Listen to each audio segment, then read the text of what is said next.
pueblo más pobre en Belén, una madre que arrulla a un bebé con un canto de adoración, admirada de poder tener en sus brazos a su Salvador. Hola hermanos, el día de hoy, 11 de enero del 2025, pues se termina la Navidad. Mañana termina con la fiesta del bautismo del Señor, pero es que esa es una fiesta bisagra, porque es al mismo tiempo Navidad, pero ya abre el tiempo ordinario. Así que bueno, vamos llegando, este es el último día pues completo técnicamente del tiempo de la Navidad. Así que agradecidos con el Señor por este tiempo bello que nos ha regalado. Espero que ustedes lo hayan vivido con intensidad. De eso se trata, ¿no? Bueno, hoy sábado, pues sábado después de Epifanía, antes del bautismo, no, después de Epifanía, le voy a hablar de San Paulino de Aquileia. Paulino nace, se supone, cerca del año 726 de nuestra era. Muy importante, ¿eh? Nace en un pueblito que se llama Premariaco, cerca de lo que hoy en día es Friuli, en la región de Friuli, pues en el, ¿qué es eso?, noreste de Italia, ¿no? Cerca de una ciudad que se llama Cividale. Bueno, y a él le toca vivir, fíjense bien, durante mucho tiempo, un par de siglos prácticamente existió ahí, no tanto par de siglos, no, realmente como un siglo a lo mucho, un reino que era el reino longobardo, o lombardo, de hecho de ahí viene el nombre de esa región, la Lombardía, pero era el reino longobardo. Y eso fue antes de que todo ese reino cayera.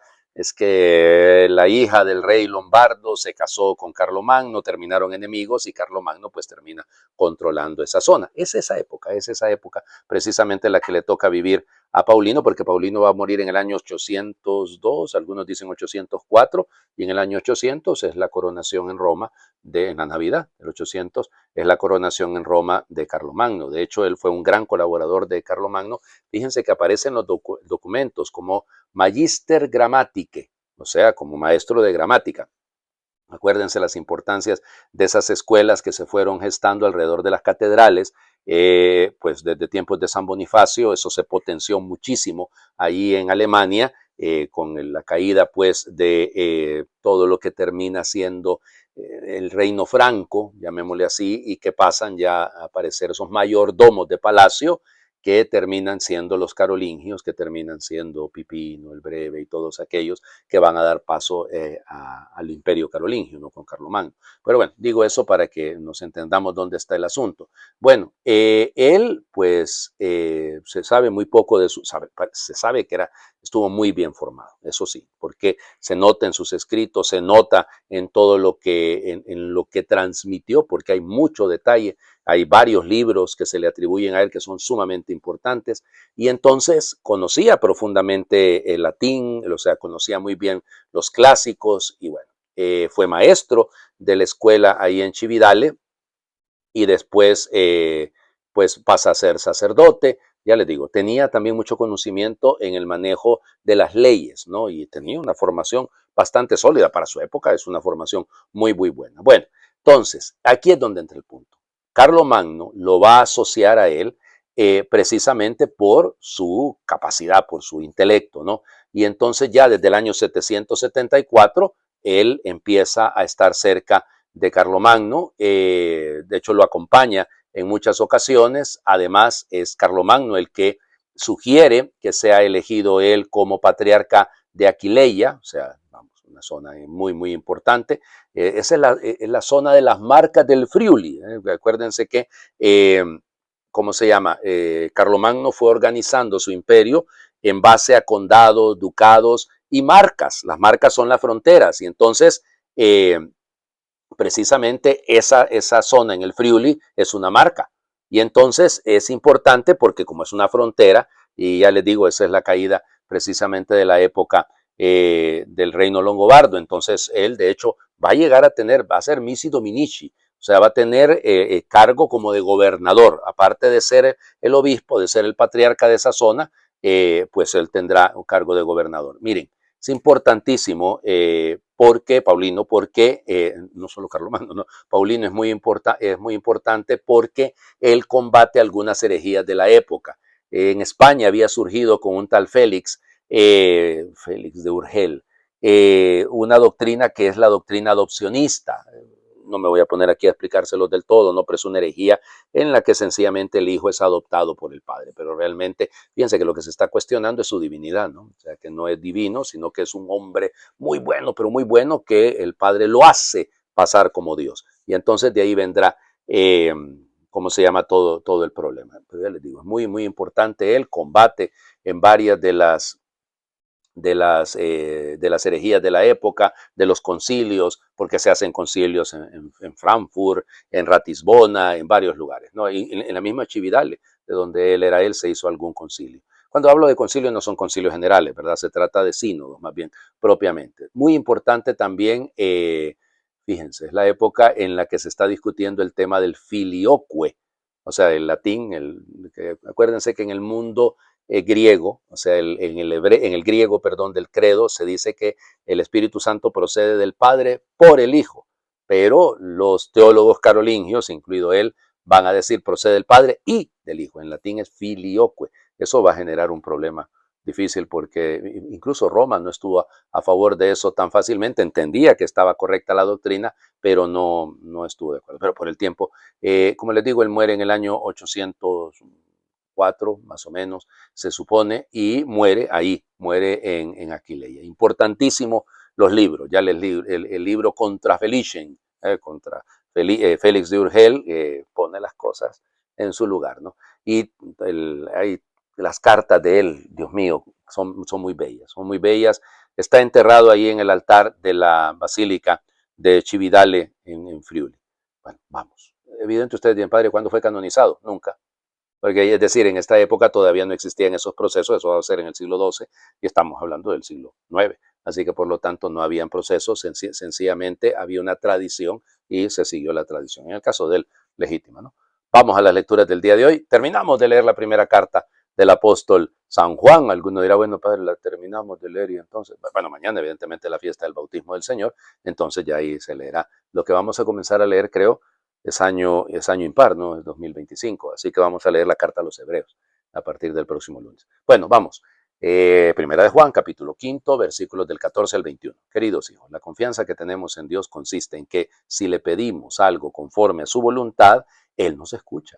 Si estamos seguros de que escucha nuestras peticiones, también lo estamos de poseer ya lo que le pedimos. Si alguno ve que su hermano comete un pecado, de los que no llevan a la muerte, que pida por él y le obtendrá la vida.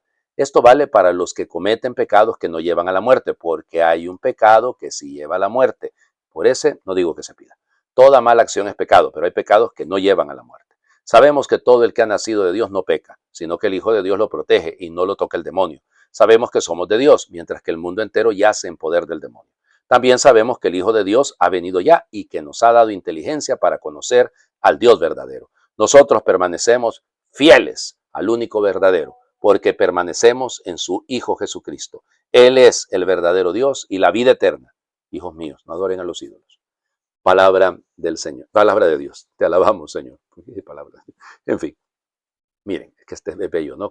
Así termina la carta, ¿no? Ya, hijos míos, no adoren a los ídolos. O sea, como una glosita allá, pero viene del hecho de la confianza que tenemos en Dios. Se traduce en que sabemos que nuestra oración será escuchada. Y lo creemos, y por eso vivimos como que si ya nos lo hubiera dado. Pero luego empieza a hablar del pecado. Ustedes dirán, no tiene relación, la tiene. Porque efectivamente la oración del que está en pecado, ojalá que sea que pida para que salga del pecado. No sé si me explico, pero es complicado, ¿no? Esto es delicadísimo. Porque, lógico, y aquí está la doctrina sobre lo que nosotros hoy en día llamamos pecado venial y pecado mortal. Hoy en día se habla muy poco de eso, ¿eh? Se habla muy poco de eso, pero tenemos que hablarlo, tenemos que decirlo. Claro que hay faltas que no llevan a la muerte. Cuando hablamos de la muerte es de la condenación eterna. Y hay otras que sí lo son. Y esas son las que tenemos que ponerle mucho cuidado. Gracias a Dios por la oración de los hermanos que nos ayudan a crecer y que nos ayudan a superar nuestros pecados. Pero el arrepentimiento, pienso, estamos en el jubileo.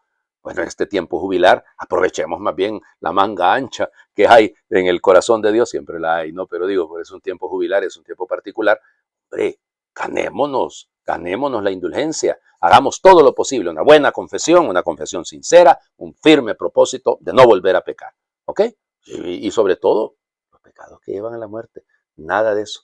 El que ha nacido de Dios no peca, porque lo protege el Hijo de Dios. Por eso el rechazo al mundo, volvemos a la mundanidad, al demonio. Bueno, sabemos que el Señor, el Hijo de Dios, ha venido ya y que nos ha dado inteligencia. Entonces, me gusta esto. Nos ha dado inteligencia para conocer al Dios verdadero. ¿Cómo que se nos olvida esto, no? O sea, todo parte del hecho de que nosotros permanecemos fieles al único verdadero, porque permanecemos en su Hijo Jesucristo. Miren, la semana pasada, creo que el jueves fue, ¿no? Cuando hablábamos precisamente de la firmeza de permanecer fieles. Bueno, ya les decía, es que hay algunos que les gusta andar a la moda y entonces acomodan la doctrina. Y entonces, claro, en el fondo lo que se anda buscando es estos predicadorcitos andan queriendo tocarle la billetera a la gente para ver a ver qué consiguen y vuelven. Y por eso es que tienen razón algunos cuando hablan del negocio de la religión. Pues sí, sí, hay algunos que se aprovechan de la religión para enriquecerse, bueno, mejor no hablemos, ¿no? O para otro montón de cosas todavía menos dignas, ¿no? Es esto el problema. Y por eso nosotros permanezcamos fieles en el verdadero Señor, en el verdadero Dios. Terminemos de leer a Juan. Sí, sí, porque hemos leído a Juan en estos días, porque hemos vuelto, claro, al inicio de la semana anduvimos en lecturas de Lucas, ¿no? Pero aquí, los últimos 2 días, hemos vuelto a hablar de Juan, ¿no? Como que si volviéramos al Adviento. Pero es muy bello esto, es el final de las intervenciones de Juan. La última frase es la clave, ¿no? Juan capítulo 3, versículos del 22 al 30.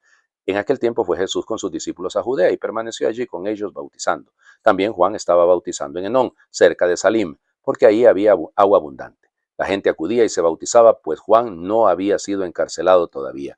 Surgió entonces una disputa entre algunos de los discípulos de Juan y unos judíos acerca de la purificación. Los discípulos fueron a decirle a Juan: mira, maestro, aquel que estaba contigo en la otra orilla del Jordán y del que tú diste testimonio, está ahora bautizando y todos acuden a él. Contestó Juan: nadie puede apropiarse nada si no le ha sido dado del cielo. Ustedes mismos son testigos de que yo dije: yo no soy el Mesías, sino el que ha sido enviado delante de él. Una boda, el que tiene a la novia es el novio. En cambio, el amigo del novio que lo acompaña y lo oye hablar, se alegra mucho de oír su voz. Así también yo me lleno ahora de alegría. Es necesario que él crezca y que yo disminuya. Y que yo venga menos. Palabra del Señor. Gloria a ti, Señor Jesús. No estaba leyendo, sino que estaba hablando de memoria. No, sí, que yo venga menos, que yo disminuya. Está bien. Ok, me he equivocado varias veces este día en esta publicación. Mil disculpas. Ok, vamos por partes. Jesús bautizaba. ¿No? Que ahí lo dice, ¿no? Que estaba al otro lado del Jordán, en aquel lugar, y le van a poner la queja a Juan. Oiga. Siempre hay gente que se queja de todo, ¿no? Le fueron a poner la queja a Juan de que el otro, del que tú diste testimonio, allá está bautizando. Y la gente acude en tropel a él. Qué bonito. Miren, la imagen que utiliza Juan para decir esto, me parece. Hombre, en la boda el que tiene a la novia es el novio. Pues es el amigo del novio, él. Se alegra de la boda. Se alegra ya de la presencia del Señor. Ay, Señor Jesucristo, si entendieran, volvemos ¿se acuerdan? Les he dicho la semana pasada y se los he dicho también aquella dosis de aquella pastillita importantísima, Ubicatex. Alguno me escribió en privado diciéndome: padre, ¿de dónde se sacó eso? Es una broma, ¿no? Pero y ahí incluso alguno no me escribía, me lo dijo de viva voz: padre, ¿y en qué farmacia venden el Ubicatex? Bueno, vamos, ubicarnos. Claro, es preciso que él crezca, que yo venga menos, que yo disminuya. Si el año que pues estamos terminando la Navidad, el tiempo de la Navidad, apenas vamos a llegar a la mitad de este mes de enero, ok. Si este año nuestro propósito fuese siempre que él crezca, que crezca Jesús en mi corazón, que crezca en mis palabras, en mis sentimientos, que crezca en mis proyectos y que yo venga menos, ¿eh? O sea, que no salga mi soberbia, que no salga el yo, sino que salga Él, el amor, que salga el Señor. Entonces nos alegraremos de que el novio está con la novia, que es la iglesia, y de la cual nosotros somos parte. Les invito a hacer oración. Tú no eres, Señor, un Dios impasible, no eres distante y duro con los hombres. Tú conoces nuestra debilidad, nuestras tendencias orgullosas, violentas y egoístas. Conoces bien todas nuestras miserias. Tú eres misericordioso y compasivo. Tú padeces y compadeces. Tú eres compasión. Compadécete de nosotros, sé tú mismo. Señor, ven, Señor, a socorrernos. Si nos ves caídos, levántanos con la mano de tu espíritu. Si nos ves enfermos, cúranos con el aceite de tu espíritu. Si nos ves manchados, límpianos con el agua de tu espíritu. Si nos ves cobardes, fortalécenos con el fuego de tu espíritu. Si nos ves engañados, enséñanos con la luz de tu espíritu. Si nos ves tristes, alégranos con la risa de tu espíritu. Si nos ves mezquinos, agrándanos con el amor de tu espíritu. Si nos ves solos, acompáñanos con la presencia de tu espíritu y de tu Hijo. Y quédate con nosotros, dulce huésped, o métenos dentro de tu inmenso corazón. Amén. Me encanta. Métenos dentro de tu inmenso corazón. El Señor esté con ustedes y les bendiga a Dios, por intercesión de San Paulino de Aquileia, el que es Padre, Hijo y Espíritu Santo, y su bendición descienda, les acompañe siempre. Feliz fin de semana, ¿eh? Alguno verá todavía la decoración de Navidad, va a estar todavía mañana, pero ya a partir del lunes volveremos al tiempo ordinario, volveremos a lo de siempre, ¿no? Porque hay que ser conscientes de esto, se termina este tiempo. Ya ven que se encendieron más las lucitas al final. Que Dios les bendiga a todos. Feliz fin de semana, como ya les decía.